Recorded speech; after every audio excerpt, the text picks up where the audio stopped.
अच्छा ये जो फीमेल थी ना, मेरे पास 2 पट्टियां, एक ये वाली जो फार्म से लाया था सोकड़े में थी और एक वो खड़ी है। ये दोनों मैंने ब्रीडर्स के अंदर डाल दी है, हालांकि इनकी उम्रें छोटी हैं क्योंकि ड्राई वॉर्म्स ने इन्हें इतनी जल्दी ग्रो अप कर दिया है कि मुझे लगता है ये जल्दी अंडे देने लग जाएंगी। फीमेल्स को मैंने अपना ब्रीडिंग फार्मूला देना भी स्टार्ट कर दिया है। अस्सलामुअलैकुम खवातीनो हज़रात, आज पता क्या है, अपनी फीमेल जो थी ना, मैंने यहाँ पे जो पट्टियां रखी हुई थी, दोस्त मांग रहे थे बट मैंने अपने लिए रखी थी, इसलिए वो रोक के रखी, तो वो मैंने यहाँ पर शिफ्ट कर दी है ब्रीडर्स के अंदर ताकि वो जल्दी से ब्रीड स्टार्ट करते। और साथ ही साथ मैंने उनको ब्रीडिंग फार्मूला देना शुरू कर दिया है। जल्द से जल्द हमारे पास अंडे आए। हमारे पास इतना बड़ा ब्रूडर पड़ा हुआ है लेकिन हर टाइम खाली पड़ा रहता है। क्या वजह है? वजह सिर्फ यही कि इतनी ज्यादा डिमांड निकल रही है कि मैं आपको बता नहीं सकता। हाँ, ब्रूडर के साथ एक तकरीबन 4 साढ़े 4 महीने का पट्ठा नजर आ रहा है और ये इतना महंगा मिला है, मतलब कि हजारों में नहीं लाखों में मिला है ये बर्ड। जैसे कि मैं आपको 1 महीने से कह रहा था कि मैंने ब्लड चेंज करने के लिए एक मेल लेके आना है, मुझे मेरे मतलब का मेल मिल नहीं रहा था। कटरीना कैफ का मैं एक मेल लेके आया था, मलार का सॉरी, और वो मेल मुझे पसंद नहीं आया। मेरे पॉइंट्स के हिसाब से वो मेल पूरा नहीं था। वो मेल मैंने वापस भी जो आया उसकी जगह पे ये वाला मेल मैंने देख लिया और वो बंदा देने के लिए तैयार ही नहीं था। उसको मुंह मांगी कीमत दे के ये मेल लिया, बहुत ही मुश्किल से लिए ये मेल, हमें बिल्कुल भी नहीं मिल रहा, लेकिन इसकी एज अभी बहुत छोटी है। कि भाई ने आते साथ इसको ड्राई वॉर्म्स के ऊपर लगा दिया और बड़े मजे से खाता है, टक टक टक टक करके पोटा फुल काट लेता है अपना ड्राई वॉर्म्स के साथ। फिर एक फीमेल ने कुड़क कर ली थी, अंडे उसने दिए थे, अब वो भी कुड़क करने वाली है। हमारी मेन फीमेल जो है, मैंने बकेट उतार दी ताकि वो कुड़क छोड़ दे। बकेट अभी मैंने उठा के अंदर रखी है, वो नीचे गिरी है, मुर्गी ने इसलिए शोर डाल दिया था। अभी मैं उसको वापस लगाने लगा हूँ। वापस लगाने के बाद ड्राई वॉर्म्स और एक ब्रीडिंग फार्मूले का लाहौर में ऑर्डर है, वो पहुंचाने, एक नहीं सो 2 ऑर्डर है, वो दोनों के दोनों इन ड्राइव के थ्रू पहुंचाने हैं। और किसी को भी अगर ड्राई वॉर्म्स के लिए ऑर्डर देना हो तो भाई मैं आपको पहले बताता चलूँ कि 1 हफ्ते से पहले नहीं मिलेंगे। डिस्क्रिप्शन के अंदर मेरे मैनेजर की इन्फॉर्मेशन आ रही है कि आप लोग उससे किस तरह राब्ता करके ले सकते हैं। सिर्फ और सिर्फ ड्राई वॉर्म्स के लिए राब्ता करना है। चिक्स वगैरह अवेलेबल अभी बिल्कुल भी नहीं है। मैं अंदर डोरी देखता हूँ, डोरी मिल जाएगी, उसका समय बांध दूंगा। अभी बकेट गिर गई तो जाहिर सी बात है, अंडा दिया होगा, गिर जाएगी तो अंडे सारे टूट जाएंगे। एक ये रात को मैंने फीमेल बैठाई है अंडों के ऊपर, बिस्मिल्लाहिर्रहमानिर्रहीम, और बड़ी मुश्किल से बैठाई है, बैठ नहीं रही थी। इसको बिल्कुल अंधेरा करके रखा हुआ है, तो लाइट जला के दिखाता हूँ। बिल्कुल अंधेरा करके रखा हुआ है, लाइट ऑन किया, इस अंडे कवर कर लिए हैं, सही हो गया ना। अब इसको मैं तंग नहीं करता, इसको मैं बंद कर देता हूँ। बिल्कुल इस तरह से कवर किया हुआ है, लेकिन वेंटिलेशन का खास ख्याल रखना क्योंकि अंडों को ऑक्सीजन चाहिए होती है। मैं आपको बताता चलूं कि आप लोगों को मालूम है कि अंडे भी सांस लेते हैं, इनको ऑक्सीजन चाहिए होता है। अगर आप इनको 100% इनकी ऑक्सीजन बंद कर दो तो ये डेड इन शेल हो जाएंगे। तो अंडों को हमेशा वहां पे रखें जहां पर हवा गुजर रही हो, फ्रेश वेंटिलेशन। और मैं एक और चीज आपको बताते चलूं कि अंडों के अंदर भी वायरस आ जाता है। छोटा जो बच्चा नहीं पैदा हुआ था उसको भी एनडी की प्रॉब्लम आ जाती है अगर आप गंदगी रखते हैं तो हमेशा अपने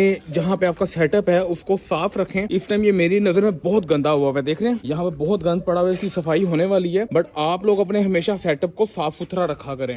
यार मुझे डोरी मिल नहीं रही, डोरी मैंने यहाँ पे रखी हुई थी, मेरे पास इंक्यूबेटर पड़ा हुआ है बट मैं यूज नहीं करता। वजह आपको पता है, ये रिस्क बहुत बड़ा होता है, अंडे खराब हो सकते हैं अगर लाइट चली जाए, बहुत इशू होता है, तो इस वजह से इसको तो मैं यूज नहीं करता। भाई अभी नहीं मिल रही है तो फिलहाल इसको उठा के यहाँ पे रख देते हैं और डोरी में लेके आके मार्केट से उसके बाद इसको मैं बांध दूंगा। आप लोग जानते हैं अगर इस तरह का पट्टा इंपोर्ट करवाया जाता तो बहुत सस्ता पड़ जाता। जैसे कि मैंने पहले कहा था कि मैं सिर्फ और सिर्फ अपने भाइयों को पैसे दूंगा पाकिस्तान के अंदर। अगर मुझे कोई चीज चाहिए होगी मैं यहाँ से खरीदूंगा, मैं इम्पोर्टेड नहीं लूंगा। अगर बहुत बड़ी मजबूरी बन जाएगी, यार है ही नहीं, जरूरत पड़ गई, क्या करें, तब मैं इम्पोर्टेड लूंगा, वरना मैं अपने शौक को कंटिन्यू रखूंगा। अल्लाह ताला शौक में बरकत डालने, मेरे भी और आपके में भी। तो इसी वजह से पाकिस्तान से पट्ठा लेने की वजह यही है कि भाई एक तो क्वालिटी मेरे सामने थी, जो इम्पोर्टेड मंगवाते हैं उसके अंदर कुछ ना कुछ इशू हो सकता है, घुटने खराब, अनफर्टिलिटी, शोल्डर न उठाना, हाइट छोटी, कुछ ना कुछ इशू हो सकता है, जेनेटिक इशू कोई हो सकता था। तो ये मैंने इसकी पूरी हिस्ट्री देख के फिर पट्ठा लिया ताकि मुझे आइडिया हो कि यार इसके अंदर क्या क्या प्रॉब्लम मुझे फेस करनी पड़ेंगी। अगर करता हूँ भी तो मुझे पता हो कि इसका इलाज किस तरह करना, क्योंकि इम्पोर्टेड बर्ड को पाकिस्तान में लाने के बाद सर्वाइव करवाना बहुत मुश्किल होता है आम बंदे के लिए। और यहाँ पर अगर मैं इस तरह का पंगा लूंगा, कोई इम्पोर्टेड बर्ड घुसाऊंगा तो अल्लाह ना करे कोई ना कोई वायरस आ गया तो वो मेरे लिए संभालना मुश्किल हो जाएगा। और मैं आपको क्या बताऊं इन चूजों के पीछे कितनी दुनिया इस टाइम पड़ी हुई है। बिस्मिल्लाहिर्रहमानिर्रहीम,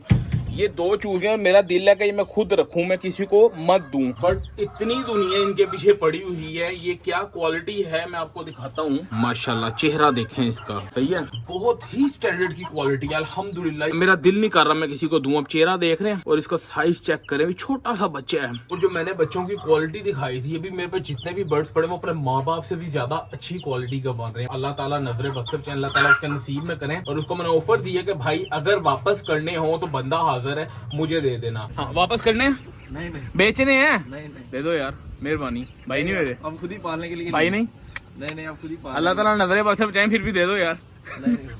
ये देखें माशाल्लाह से, अल्लाह ताला नजरे बद से बचाएं। लेकिन अगर मेरी जरूरत होगी तब मैं लूंगा, अभी मुझे जरूरत है, लेकिन बाद में अगर मुझे जरूरत ना हुई तो फिर मैं नहीं लूंगा। तकरीबन 2 घंटे के बाद वापस आए हैं, पता नहीं कहाँ चले गए थे, या तो किसी की छत पे जाके बैठ गए थे या फिर बहुत दूर से कहीं राउंड लगा के आए हैं वापस। उनका ड्राई वॉर्म्स का ऑर्डर है, पहले उनको ड्राई वॉर्म्स भेज दें। और दूसरे नंबर पर मैं बताता चलूं कि लाहौर वालों के लिए मेरे पास ड्राई वॉर्म्स खत्म हो चुके हैं। 2 से 3 दिन के अंदर दोबारा न्यू स्टॉक आ जाएगा। जिसको भी चाहिए वो एक हफ्ता अपने जहन में रखे कि एक हफ्ते के बाद मिलेगा। और ड्राई वॉर्म्स के लिए डायरेक्ट जिनके पास मेरा नंबर है वो मेरे साथ राब्ता बिल्कुल मत करें, क्योंकि डिस्क्रिप्शन के अंदर इन्फॉर्मेशन आ रही है। मेरा मैनेजर ही इसके ऊपर बात करेगा, वही आपको पहुंचाएगा।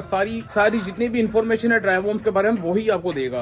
मुर्गियां मैंने गोल्डन मिश्री खोल दी है और इनको भी ब्रीडिंग फार्मूला अपना डाल रहा हूँ, जिससे अंडों की स्पीड बहुत ज्यादा है। और रिजल्ट आप लोगों के सामने है कि क्या रिजल्ट मिल रहा है अंडों का। जाहिर सी बात है, डेली के 8-9 अंडे कोटा पूरा जो हो जाता है वो क्यों होता है? क्योंकि यहाँ पर अंडे की प्रोडक्शन बहुत अच्छी हो रही है। यहाँ तो मुर्गियां में कबूतर भी अंडे देने लग गए हैं माशाल्लाह से। ये 2 थे, एक इसमें खराब था वो मैंने फेंक दिया, और ये कबूतरी ने कबूतर के बगैर ही अंडा दे दिया हीट पे आके खुराक की वजह से। और माशाल्लाह से देखें 2 ये पड़े हुए हैं, 1 2 3 ये पड़े हुए हैं, 4 3 4 5 6 7 8 9 10 कहती है ना 10-12 मुर्गियां 10 अंडे। बहुत नाइंसाफी है, बहुत नाइंसाफी है। कभी कभी कम भी आ जाते हैं, ये नहीं कि रोज बहुत ज्यादा आते हैं, लेकिन मेजोरिटी में ज्यादा ही अंडे आते हैं। तो मेरा सिटी से बाहर छोड़ने का प्लान है, मतलब शादरे वाली साइड पे जा सकते हैं, शाहपुर कांचा जा सकते हैं, शेखपुरा जा सकते हैं, मतलब किसी भी आसपास के इलाके में। रिस्क वाली बात होगी, पता कोई नहीं आते हैं कि नहीं आते हैं। अगर आ गए ओए होए होए हो, क्या दिल को सुकून मिलेगा। इनसे तो फिर लव यू वाला काम हो जाएगा इन दोनों से। अगर नहीं आए तो फिर बेनस्ल हैं, फिर रखने का फायदा कोई नहीं है। तो रिस्क तो हम लेके एक बार देखेंगे वापस आते हैं कि नहीं आते हैं। ये हमारा ब्रीडिंग फार्मूला जो अंडों की तादाद को बढ़ाता है, मुर्गियों की जो अफजाइश नस्ल है उसको भी बढ़ाता है, उसके बाद इनका वजन भी बढ़ाता है, इनको बीमारियों से बचाता है। इसी वजह से मेरे पास जानवर जो है आपको हमेशा हेल्दी और एक्टिव नजर आते हैं। अल्हम्दुलिल्लाह, अल्लाह ताला नजरे बद से बचाएं। और इसके साथ ही साथ ड्राई वॉर्म्स भी जा रहे हैं भाई, जिस भी मकसद से मंगवा रहे हैं अल्लाह ताला उनको उनके मकसद में कामयाब करें। सब ये आ गए ड्राई वॉर्म्स और ये आ गया ब्रीडिंग फार्मूला, और ये तकरीबन 50 किलो के अंदर डलना है। ठीक है, ये 50 किलो फीड के अंदर, ये 50 किलो फीड के अंदर एक पूरा पैकेट अच्छे से मिक्स कर देना है। और साथ ही साथ ये भी जो है मुर्गियों को खिलाना है, ताकि आपके पास अंडे और वजन दोनों चीज़ों में इजाफा हो। हमारा राइडर नीचे आ चुका है और बस अब उसको बाहर जाके पार्सल देना है। पार्सल मैंने पहले ही बाहर रख दिया था। ओके, और मैं आपको बताता चलूं कि यार अभी मौसम चेंज हो रहा है, तो अपने बर्ड्स को जो है ना आप लोगों ने ठंडा पानी बिल्कुल नहीं देना। मैं अपने बर्ड्स को गीजर का पानी गर्म डालता हूं, तो आप लोगों ने भी ये चीज़ की बहुत एहतियात करने का। आप लोगों ने ठंडा पानी बिल्कुल भी बर्ड्स को नहीं देना। भाई ये हमारे दोस्त हमारे भाई पार्सल लेके जा रहे हैं, और भाई खैरियत से जाना, ध्यान से जाना, सही है? ओके, अल्लाह हाफिज़, ध्यान से जाना। तो अभी एक और हमारा पार्सल गया। जो मेरे घर से पार्सल जाते हैं ज़्यादातर ये सिफारिशों वाले पार्सल होते हैं, मतलब कि जो बहुत ज़्यादा ज़रूरत होती है, कोई ना कोई दोस्त यार निकल आता है, उनके लिए होते हैं। बाकी यार अगर हमारी वीडियोस पसंद आती है तो like share comment, don't forget to subscribe. हम लोग मिलेंगे कल एक नई वीडियो के साथ, एक नए दिन के साथ। तब तक दुआ में याद रखना, अपना ख्याल रखना। अस्सलामु अलैकुम।